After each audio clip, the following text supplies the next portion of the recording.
सवैये में, जो कि सवैये तीसरे पद में जो सवैया छंद में लिखा गया है, तुलसीदास जी ने सांप्रदायिकता की भावना का विरोध किया है और कहीं कहीं इनका स्वर कबीरदास जी से मिलता जुलता है।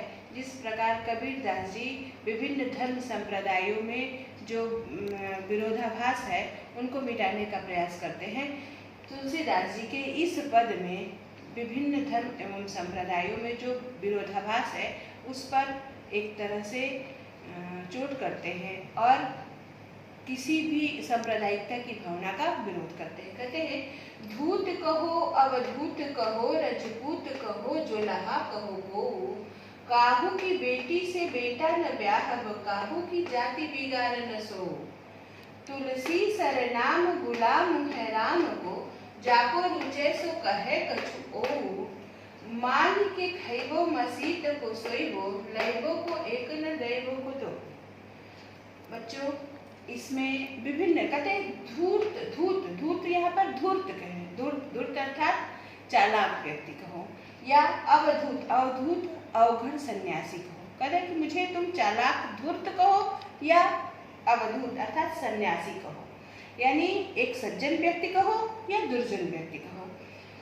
रजपूत कहो, हिंदू धर्म की श्रेष्ठ जाति राजपूत क्षत्रिय कहो, या जुलाहा कहो, या मुझे कोई जुलाहा कहे, जुलाहा अर्थात मुस्लिम धर्म की सबसे निम्न जाति। यानी कह रहे हैं कि यहाँ पर व्यक्ति की पहचान के लिए कहते हैं कि यदि तुम मुझे धूर्त कहो या अवधूत कहो, यानी चालाक कहो, धूर्त कहो या फिर अवघड़ सन्यासी कहो, अवघड़ सन्यासी कहो।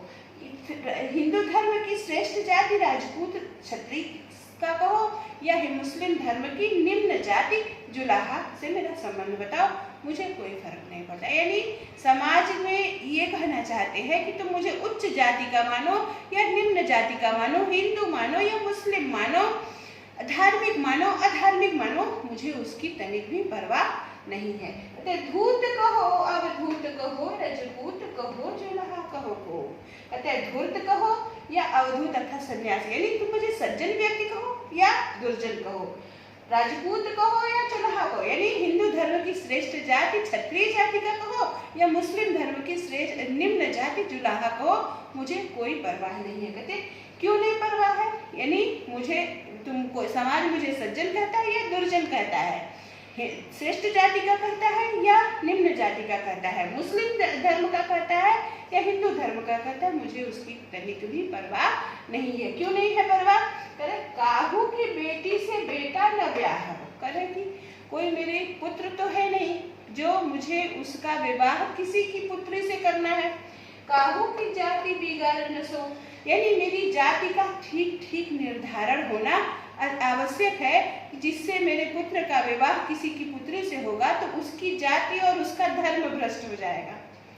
दूसरे शब्दों में कवि ये कहना चाहता है कि कोई मेरे संतान तो है नहीं जो मुझे उस संतान का विवाह करना है, इसलिए मुझे मेरी जाति का ठीक ठीक निर्धारण होना आवश्यक है, अन्यथा जिस जाति में मैं विवाह करूंगा उसका धर्म भ्रष्ट या जाति भ्रष्ट हो जाएगी। कहते काहू की बेटी से बेटा न ब्याह, किसी की पुत्री से मुझे मेरे अपने पुत्र का विवाह नहीं करना है।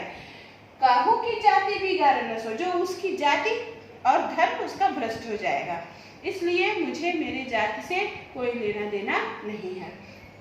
कहते मैं तुलसीदास जी कहते हैं कि बस मुझे मेरा एक परिचय मुझे अनिवार्य है। वो कौन सा परिचय है?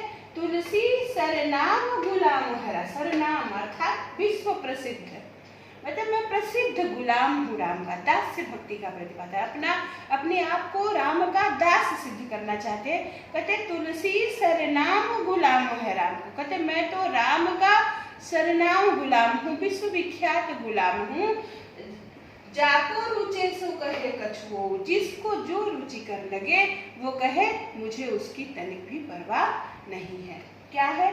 फिर कहते मांग के खैबो मसीत को सोइबो, लैबो को एक न देबो को दो। कहते हैं मैं तो मांग के खा, मैं तो सन्यासी व्यक्ति हूँ, मांग के खा लूंगा और मस्जिद में जाकर के सो जाऊंगा। देखो बच्चों, मसीत को सोइबो, मस्जिद में जाकर के सो जाऊंगा, यानी हिंदू धर्म की राम भक्ति शाखा का श्रेष्ठ विचारक कवि और मस्जिद में जाकर के सोने की बात कर रहा है, तो एक न एक कहीं कहीं न कहीं सांप्रदायिकता की भावना का वो विरोध कर रहा है। तो कह रहे मांग के खाइबो मसीत को सोइबो, मांग के खाऊंगा, मस्जिद में जाकर के सो जाऊंगा, लइबो को एक न देबो को दो। मुझे न किसी से कुछ लेना है न किसी को कुछ देना है। बच्चों यहाँ पर लेबो को एक न देबो को दो में एक मुहावरा, न किसी से कुछ लेना है ना किसी को कुछ देना है, यानी मुहावरे का प्रयोग करते हुए अपनी भाषा की बात को बड़े ही सटीक ढंग से कहा है कि मैं तो सन्यासी व्यक्ति हूँ, मांग करके खा लूंगा और मस्जिद में जाकर के सो जाऊंगा। मुझे न किसी से कुछ लेना है न मुझे किसी को कुछ देना है, इसलिए समाज के लोग मेरे बारे में क्या कहते हैं इसकी मुझे तनिक भी परवाह नहीं है। ये रहा बच्चों इस पूरे पद में तुलसीदास जी ने विभिन्न धर्म संप्रदायों में जो भेदभाव है, हिंदू मुस्लिम में भेदभाव है, उच्च जाति निम्न जाति में भेदभाव है, इन सारे भेदभावों को समाप्त करने का प्रयास किया है। और जिस प्रकार एक संत कवि होते हुए मस्जिद में जाकर के सोने की बात करते हैं, तो इस प्रकार ये सांप्रदायिकता की भावना का भी विरोध करते हैं और समाज में विभिन्न प्रकार के विवादों का अपने इस पद के माध्यम से समाधान प्रस्तुत करते हैं और कहते हैं लइबो को एक न देबो को दो, न मुझे किसी से कुछ लेना है न मुझे किसी को कुछ देना है। इस प्रकार समाज की अनेक जटिल समस्याओं का समाधान कवि ने अपनी सहज और सरल शैली में प्रस्तुत किया है। अब आइए इस कविता के इस सवैया छंद में जो पद है इसका सिर्फ सौंदर्य हम सभी देखते हैं। तुलसीदास जी के तीसरे छंद में सवैया छंद में जो लिखा गया पद है उसके सिर्फ सौंदर्य को देखते हैं बच्चों। जाति एवं धर्म के भेदभाव का खंडन। प्रस्तुत पद में विभिन्न जातियों संप्रदायों एवं धर्म में जो वैचारिक मतभेद हैं उनका खंडन किया है। कहते धूत कहो अवधूत कहो राजपूत कहो जुलाहा कहो, यानी धूर्त कहते हैं या सन्यासी कहते हैं, राजपूत कहते हैं या जुलाहा कहो, मुझे उसकी कोई भी परवाह नहीं है। या फिर मांग के खइबो मसीत को सोइबो, मस्जिद में जाकर के सोने की बात कह करके एक तरह से धार्मिक भेदभाव का भी खंडन यहाँ पर तुलसीदास जी ने किया है। फिर लेना एक न लेना दो लोकोक्ति का प्रयोग, अपनी बात को सहज एवं सरल शब्दों में कहने के लिए लोकोक्तियों का भी प्रयोग किया है। भाषा सरल एवं सहज है, अनुप्रास अलंकार का प्रयोग हुआ है, सवैया छंद है और बिंब योजना का सुंदर प्रयोग है और रसात्मक गुण है। इस प्रकार इन तीन पदों में, तीन वीडियो में मैंने तुलसीदास जी के प्रारंभिक कवित्व और सवैया छंदों की व्याख्या प्रस्तुत की है।